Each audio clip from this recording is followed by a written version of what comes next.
Mark, it's been a long pre-season, a really positive one. We're about to finally play our first competitive game of contact rugby for a long time. This Sunday against OEs, what excites you about the challenge?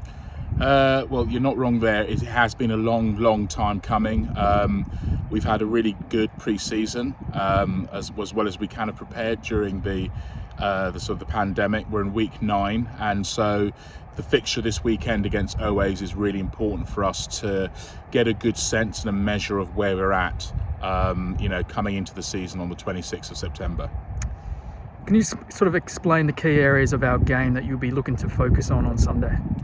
So, we're going to be looking at positional stuff in terms of players. We've got some players that are actually sort of vying for positions, various positions. There's some flexibility in that. So we're looking to try and probably solidify players into some positions prior to the start of the season.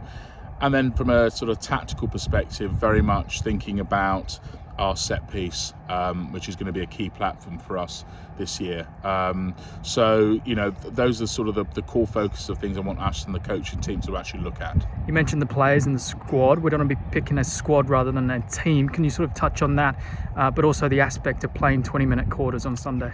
Sure. So we're looking to take an extended matchday squad, around sort of 28 players with us to OAs. The purpose behind that is to get as many players game time as possible, and for us in those 20-minute quarters, it gives us sort of bite-sized chunks that we can actually change a few combinations, potentially at half back, maybe the back three, certainly within the pack itself as well, so that we can have a good look and give players a decent amount of playing time for us to start thinking about the start of the season. I think the most exciting aspect is it's going to provide competition across the squad, which I think is key in terms of keeping players sharp and also them focusing in terms of their continual development. I think it also gives us the ability to have a bit of breadth across the actual squad itself in terms of selection for those sort of league fixtures as well.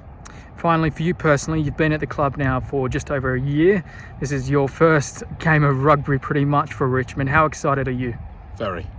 There's a sense of excitement, anticipation as well. I think it's the culmination. I mean, every coach wants to get his team out and basically see where they're at, measure how we do, and that was hence the reason of wanting to play the teams such as OAs, such as Thurrock, because they're great sides, they're well drilled, they're well coached, and it will give us a good sense in terms of where we are in our development and our preparations. Mark, thanks for your time. Good luck on Sunday and for the season ahead. Thanks very much, and thanks to all the supporters out there.